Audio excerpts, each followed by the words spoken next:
ایک تفسیر میں بھی عرض کیا، بعض لوگوں کو ایسا لگتا ہے کہ رمضان میں لوڈ شیڈنگ ہوتی ہوگی، کچھ خزانہ خدا میں بچت کے لیے لوگوں کو بھوکا اور پیاسا رکھا جاتا ہے، کچھ رزق بچا لیا جائے۔ نادانو، اللہ رب العزت جو پوری کائنات کا رزاق حقیقی ہے، اسے کسی چیز کی کمی نہیں ہے۔ یہ روزے جو فرض کیے گئے خزانے میں بچت کے لیے نہیں، بلکہ ہمارے جسموں کی اور ہماری روحوں کی اصلاح کے لیے، ہماری روحوں کی اصلاح اور جسموں کی اصلاح کے لیے ہمیں تقویٰ ملے۔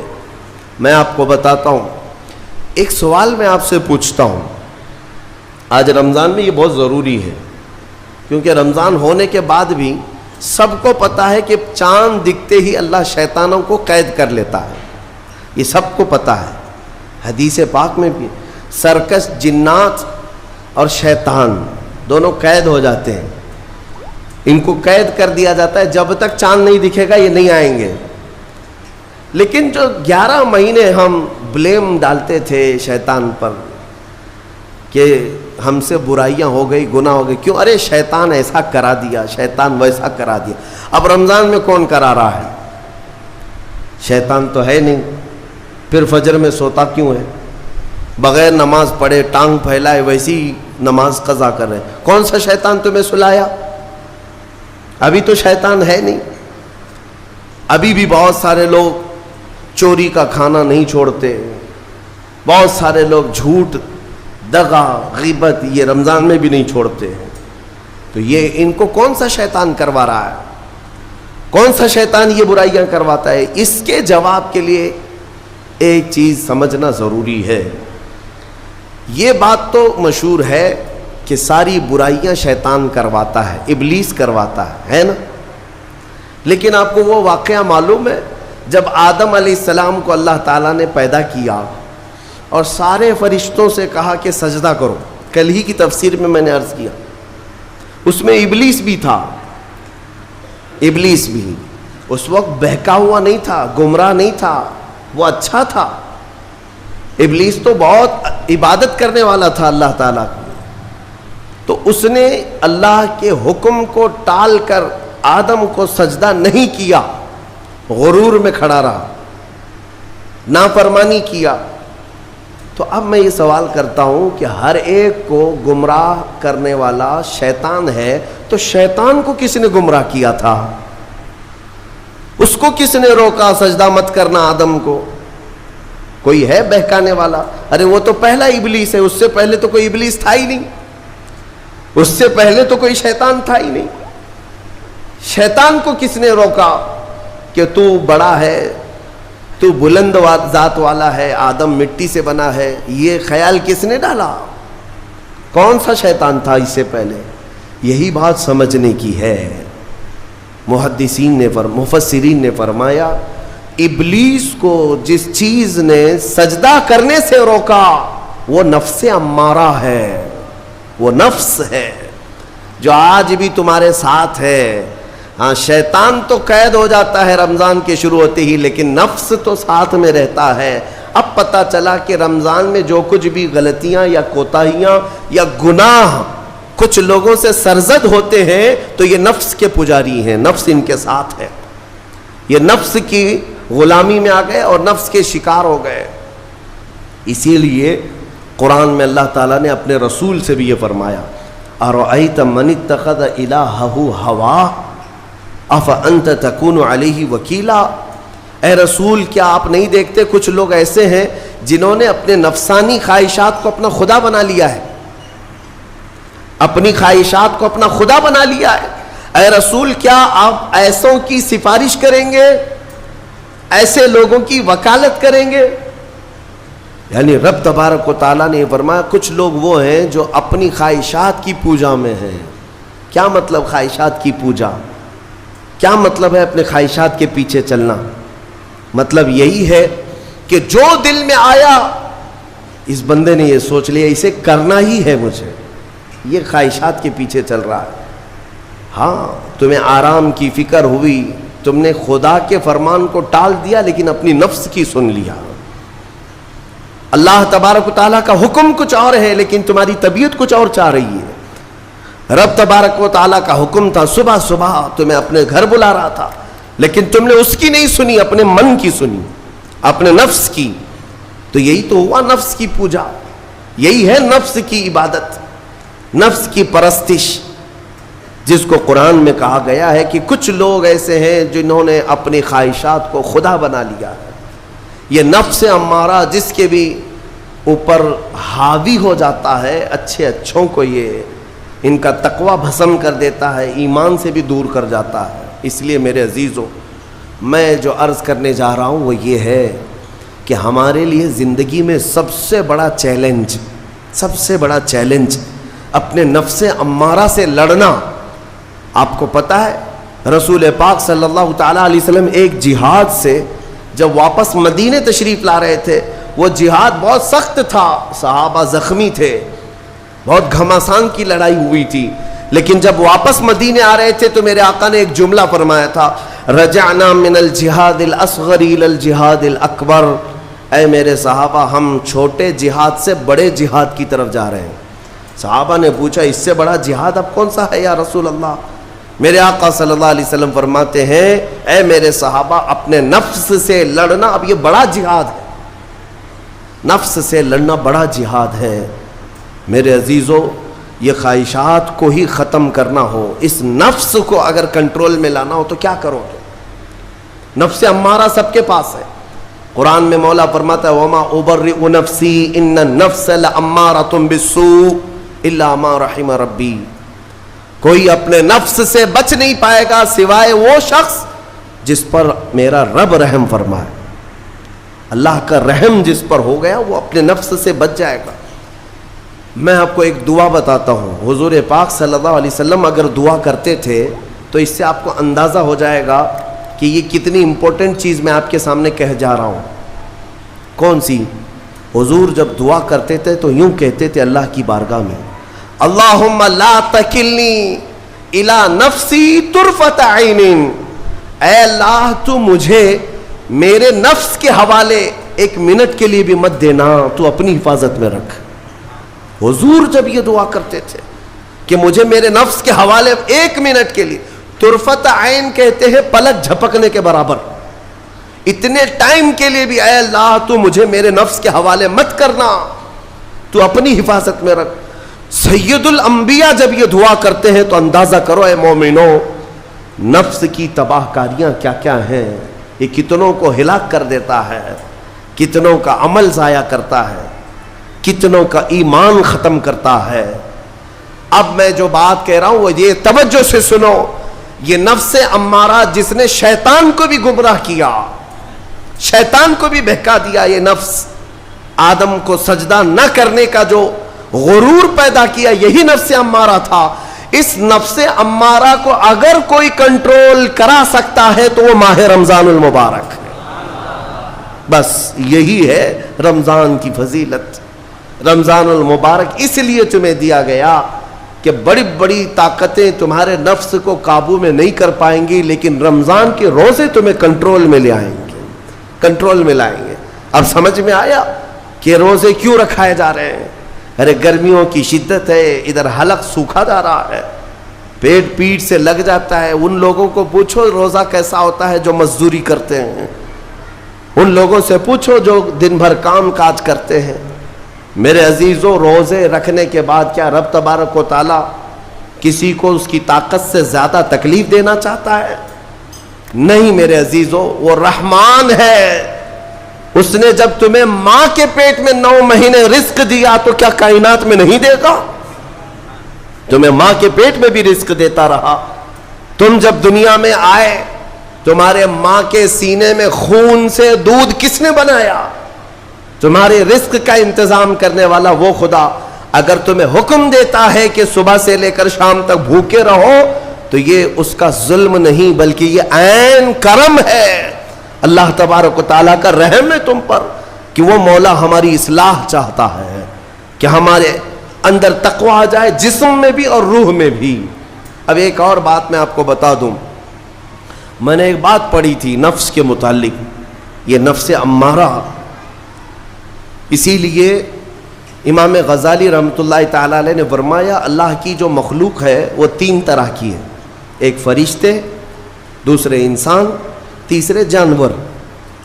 یہ 3 الگ الگ قسم کی مخلوق ہیں، کیونکہ اللہ تعالیٰ نے تینوں کو جو چیزیں دی ہیں ان میں فرق ہے۔ فرشتوں کو اللہ نے عقل دیا ہے، نفس نہیں ہے۔ نفس، شہوت، برائی کرنے کی خواہش فرشتوں کے اندر ہے ہی نہیں، وہ سوچ بھی نہیں سکتے برائی کرنے کا۔ فرشتوں کو اللہ نے عقل دیا ہے، اور عقل عزت والی چیز ہے۔ اور جانوروں کو اللہ نے نفس دیا ہے، عقل نہیں، عقل والے نہیں ہیں جانور، عقل والے نہیں، لیکن نفس ہے، شہوت ہے، شہوت بھی ہے، نفس بھی۔ لیکن انسان ایک ایسی مخلوق ہے جسے اللہ نے عقل بھی دیا ہے، نفس بھی دیا ہے۔ مطلب یہ ہے کہ تمہیں اللہ نے ایک چیز فرشتوں والی دی ہے، ایک چیز جانوروں والی بھی دی ہے، دونوں تمہارے اندر ہے، عقل بھی ہے، نفس بھی ہے۔ لیکن امام غزالی فرماتے ہیں توجہ، جو بندہ نفس ہونے کے باوجود گناہوں سے اپنے آپ کو بچا لیا، وہ بندہ فرشتوں سے بھی افضل ہے۔ کیوں؟ فرشتے اس لیے بچے ہوئے ہیں کہ ان کے پاس نفس ہے ہی نہیں، اور تم بچ رہے ہو تو کمال کی بات ہے، نفس ہوتے ہوئے بھی گناہ سے بچ گیا تو اس انسان کا مقام فرشتوں سے بھی اعلیٰ ہے۔ لیکن ساتھ ہی امام غزالی یہ بھی فرماتے ہیں عقل ہونے کے باوجود اگر گناہوں سے نہیں بچتا تو پھر وہ جانوروں سے زیادہ ذلیل ہے، کتے اور خنزیر سے بھی گیا گزرا ہے، کیونکہ جانور تو بیچارہ معذور ہے، اسے عقل نہیں ہے، نفس ہے۔ تمہارے پاس عقل ہے، اس کے باوجود حرام کاریاں کر رہے ہو تو جانوروں سے زیادہ گر گئے۔ فیصلہ تمہارے ہاتھ میں ہے کہ تم کون سی زندگی گزارنا چاہتے ہو، کون سی، کہ تم نفس کے پجاری بن جاؤ یا عقل کا صحیح استعمال کر کے فرشتوں والی صفات پر عمل کرو۔ عزیزان گرامی وقار، نفس اور عقل یہ جو 2 چیزیں ہیں، ان کو میں آپ کے سامنے تھوڑا سا کھول کر کے عرض کرتا ہوں۔ عقل جو ہے عزت والی چیز ہے، جسے بھی دی گئی ہے وہ عزت والا ہے۔ کیوں عزت والی ہے یہ عقل؟ پوری دنیا میں عقل کا ہی تو کمال ہے، جس کے پاس عقل ہے وہ بادشاہ ہے، جس کے پاس عقل ہے وہ لوگوں کو ہانکتا ہے، پوری دنیا کو ادھر سے ادھر کر سکتا ہے۔ عقل اور نفس جو ہے، نفس برائیوں کی طرف بلانے والا، عیاشی کی دعوت دینے والا، موج مستی کرانے والا اور اپنے آپ کو تباہ کروانے والا۔ اچھے بھلے نوجوان 25 سال کی کڑیل جوانی ہے، کون ہے جو انہیں نشے کے اڈے پر لے جاتا ہے؟ کون ہے جو ان کو تباہ و برباد کرتا ہے؟ نوجوان کو اچھی طرح سے معلوم ہے کہ میں کوکین، افیون، ہیروئن لوں گا تو میرے جسم کے ساتھ کیا ہوگا، اسے معلوم ہے، لیکن اس کے باوجود عیاشی کروانا یہ نفس کی عادت ہے۔ کسی کے اوپر نفس غالب آتا ہے، کسی کے اوپر عقل غالب آتی ہے۔ عقل جس کے اوپر غالب آ گئی وہ اچھا آدمی ہے، نفس جس کے اوپر غالب آ گیا وہ شیطان کا پجاری ہو گیا، نفس کی سننے والا۔ اب یہ دونوں جو چیزیں ہیں میں بتاتا ہوں آپ کو۔ روایت میں ملتا ہے کہ جب اللہ نے عقل کو بھی پیدا کیا اور نفس کو بھی پیدا کیا تو اپنے سامنے حاضر کیا، عقل سے پوچھا کہ اے عقل بتا میں کون ہوں اور تو کون ہے؟ عقل نے کہا یا ربی انا عبدک وانت ربی، اے اللہ میں تیرا بندہ ہوں اور تو میرا رب ہے۔ عقل نے کیا کہا؟ میں تیرا بندہ ہوں اور تو میرا رب ہے۔ اللہ نے عزت سے نوازا، اقرار کیا نا بندہ ہونے کا، عقل نے اقرار کیا۔ پھر نفس کو بلایا، نفس سے پوچھا بتا میں کون ہوں اور تو کون ہے؟ نفس نے کہا انت انت انا انا، تو ہے میں ہوں۔ یہ غرور تھا نفس کے اندر، یہ گھمنڈ تھا نفس کے اندر کہ میں ہوں۔ نفس جس کے اندر غالب آتا ہے وہ آج بھی یہی کرتا ہے، میں ہوں، کسی کے سامنے کیا جھکنا ہے۔ تو حکم ہوا کہ اس نفس کو 100 سال جلایا جائے۔ 100 سال جلایا گیا، اس کو عذاب دیا گیا نفس کو۔ 100 سال بھگتنے کے بعد آگ کی تپش بھگتنے کے بعد اسے پھر لایا گیا نفس کو. اللہ تعالیٰ نے پوچھا اے نفس بتا میں کون ہوں اور تو کون ہے؟ نفس نے کہا انت انت انا انا، تو ہے میں ہوں. غرور نہیں ٹوٹا، گھمنڈ نہیں ٹوٹا. حکم ہوا اللہ کی طرف سے فرشتوں کو، اس نفس کو اب 100 سال تک بھوکا اور پیاسا رکھا جائے، کوئی چیز نہ دی جائے. اسے سخت سزا دی گئی. بھوک اور پیاس کی نفس کو کوئی چیز نہیں دی گئی. 100 سال کے بعد پھر اس کو حاضر کیا گیا، پوچھا گیا بتا کون ہوں میں؟ نفس نے کہا اے اللہ تو میرا خدا ہے، میں تیرا بندہ ہوں. فرمایا بزرگوں نے کہ نفس کو اگر کوئی جھکا سکتا ہے تو وہ بھوک ہے. اسی لیے مولا نے رمضان کے روزے تم پر فرض فرمائے. نفس کو جھکا سکتے ہو، نفس کو کنٹرول میں لا سکتے ہو تو بھوک کے ذریعے سے. ہاں یہ بھوک اور پیاس یوں ہی نہیں دی گئی ہے. دنیا اگر سمجھتی ہو کہ مسلمانوں کو یہ بھوکا اور پیاسا رکھوایا جا رہا ہے تو انہیں کیا خبر ہے کہ روح کسے کہتے ہیں، نفس کسے کہتے ہیں. جو آلریڈی غلاظت میں پڑے ہوئے انہیں کیا سمجھ ہے. لیکن الحمدللہ ہمارا تصور ہے آخرت کا، ہمارے ہاں تصور ہے جنت کا، ہمارے ہاں تصور ہے جہنم کا، اللہ کی بارگاہ میں حساب کا. اس لیے ضروری یہ بن پڑتا ہے کہ ہم اپنی دنیا میں ہی اصلاح کریں. میرے عزیزوں اس نفس کی جو تباہ کاریاں ہیں اس سے بچنا ہر نوجوان کے لیے آج ضروری ہے. تم روزوں کو ہلکے میں مت لو. اس سے پہلے بھی میں کہا کرتا تھا، آج پھر سے میں ریپیٹ آپ کے سامنے کہتا ہوں، مسلمان کے لیے روزے جو فرض کیے گئے آپشنلی نہیں ہے میرے عزیز. یہ آپشنلی نہیں ہے، اختیاری نہیں ہے. جسے چاہے وہ رکھے، جسے چاہے وہ چھوڑے. ہاں ہمارے ہاں معاشرہ ایسے ہی ہے نا. ہاں صبح اٹھ کر کے لوگ پوچھتے رہتے ہیں روزہ ہے، روزہ ہے. کیوں پوچھ رہے ہو روزہ ہے؟ مسلمان ہے تو روزہ فرض ہے.